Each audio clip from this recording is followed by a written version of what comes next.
As a psychologist, I've spent years helping women navigate through anxiety, stress, burnout, and overwhelm. But turning 50 taught me something no textbook ever could.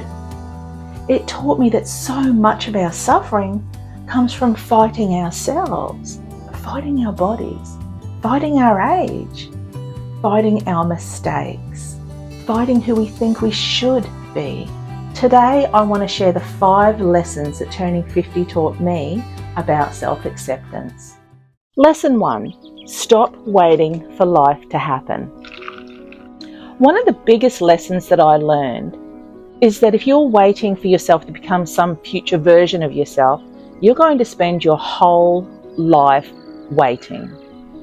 When I was younger, I used to think if I'd lose weight, if I'd get more organised, if life would just settle down, I'd finally be happy. And sometimes that happened.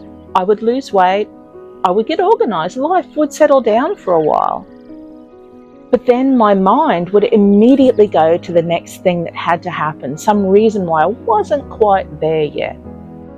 What I didn't realise at the time was that while I was waiting for life to be different, I was missing the life that was already happening.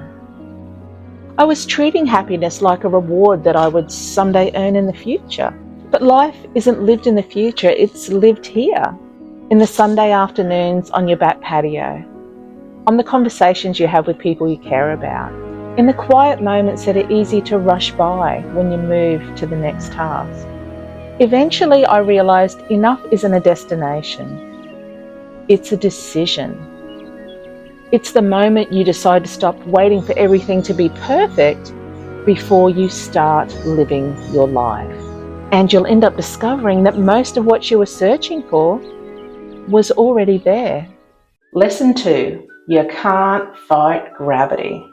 Now let's talk about aging, because if you've made it to 50, you'll understand why people say gravity is a bitch. Things sag, things wrinkle, you exercise and somehow you pull a muscle that you didn't even know that you had. Nobody prepares you for these things in your 20s. We're constantly being told that aging is something to fight. Everywhere you look, there's a cream for that, a supplement for this, an injection for that wobbly bit, that wrinkle, that laugh line. Honestly, it's exhausting. I was spending so much time looking at research on how to prevent aging that I think it was actually aging me. It was having the opposite effect. Look, the truth is, I'm over 50. I have wrinkles, I have saggy bits. I like wearing flat shoes. I appreciate a good pair of stretchy pants and a sensible pair of underpants. And I am not going to apologise for it. I have made peace with the fact that this is what a 50-year-old woman looks like. And look, acceptance doesn't mean giving up on your health or not caring about what you look like. It simply means that you've made peace with the fact that your self-worth was never dependent on you looking 25 forever. Lesson 3, nobody is thinking about you nearly as much as you think. When I was younger, I spent far too much time thinking about what other people thought about me, how I looked, what I wore, whether other people approved of me or not. Then one day I had a surprising realization. I realized that I wasn't that important. And I don't mean that in a bad way. I mean that everybody else is walking around thinking exactly the same thing. And unless I had a huge booger hanging out my nose or my boobs were hanging out, everybody else was too worried about their own lives to be worrying about what I was doing. One of the greatest gifts of getting older is realizing that you don't need anyone else's approval. You don't have to shape yourself to fit other people's expectations.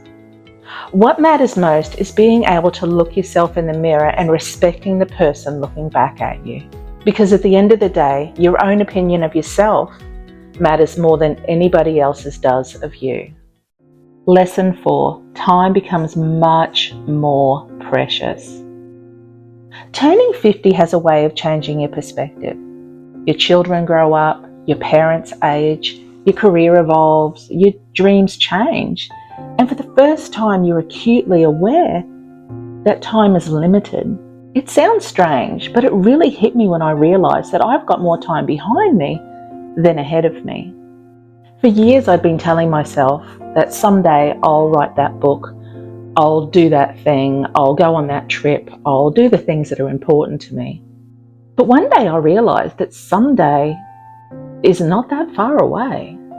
And if I wanted to make it happen, I needed to get on with it. And it forced me to stop and ask myself some important questions. What do I actually want? What do I want the next chapter of my life to look like? And what do I want to spend my precious time and energy on doing?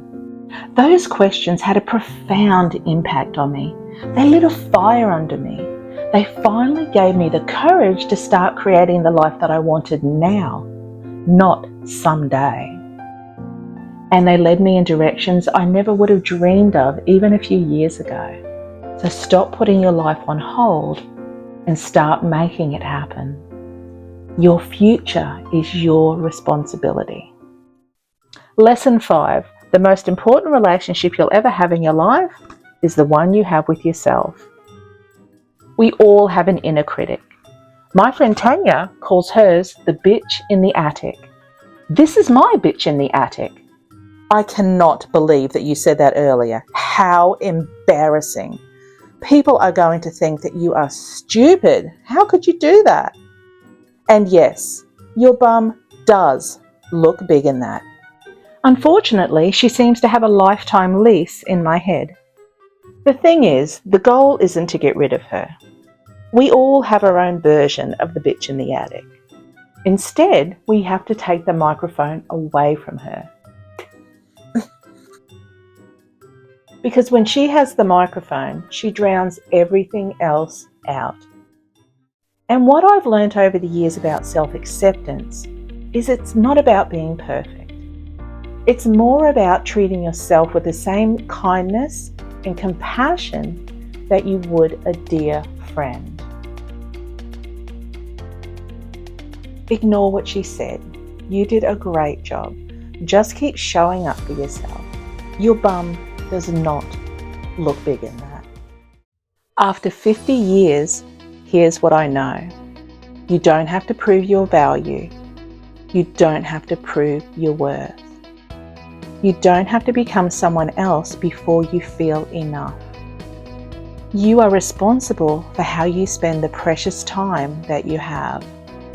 The goal was never to become perfect. It was to become more fully yourself. And the sooner you stop fighting who you are, the more energy you'll have for creating the life that really matters to you.